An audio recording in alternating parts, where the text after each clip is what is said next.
C'est ici que tout s'est fait, ces nuits 3D que vous verrez à partir de vendredi avec Soomphone et avec Arnaud Sabat. Arnaud, oui, ça va bien, merci. Gros boulot qui s'est passé dans cette salle des chapitres. Oui, tout à fait. C'est à partir effectivement de ce centre audiovisuel qu'on a travaillé toutes les créations et les différentes installations qui seront proposées lors des nuits 3D. Dont le clou du spectacle, qui est un mapping vidéo de 26 minutes, qui a effectivement été créé ici à partir des bandes son et d'une création sonore de Vincent Villuis, qui est un créateur qui a travaillé avec nous en résidence ici. Musique à partir de laquelle on est venu ajouter des images pour illustrer et l'histoire des Dominicains et la musique de Vincent. Alors techniquement, comment ça s'est passé? Parce qu'on voit de la 3D partout. Techniquement, comment vous avez travaillé?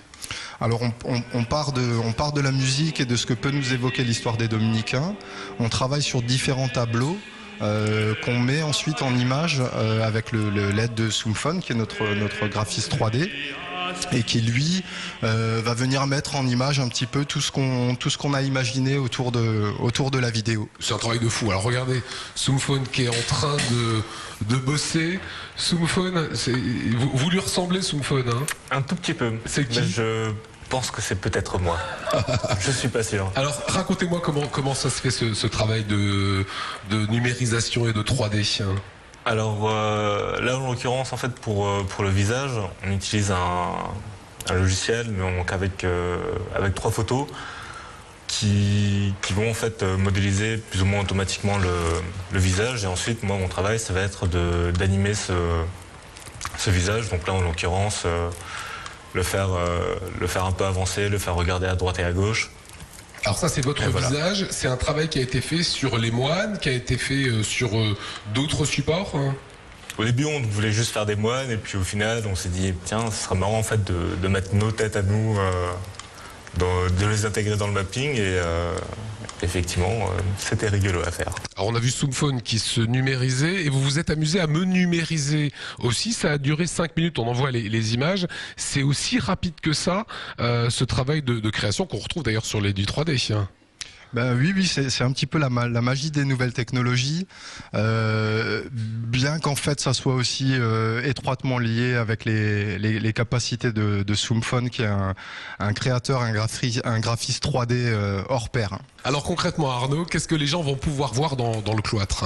Donc ils vont pouvoir voir le résultat du travail du centre audiovisuel, qui sera projeté en énorme sur les 3 façades du cloître, qui font 15 mètres de haut sur 20 mètres de large. Et donc ce sera l'occasion d'être installé tranquillement dans un transat, de déguster une petite glace à la violette, de boire quelque chose et d'être finalement plongé complètement immergé dans ce monde visuel et dans ces images qui ont été créées par le centre audiovisuel. Quelles ont été les difficultés pendant l'élaboration de ce projet? Sur quoi vous vous êtes heurté parfois?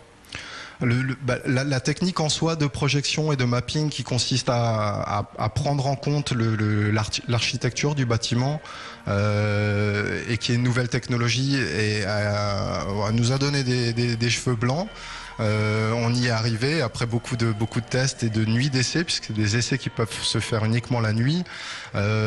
Et ensuite, l'idée aussi, et ce qui a été un gros travail, c'est d'essayer de mettre en image quelque chose lié à l'histoire avec des nouvelles technologies.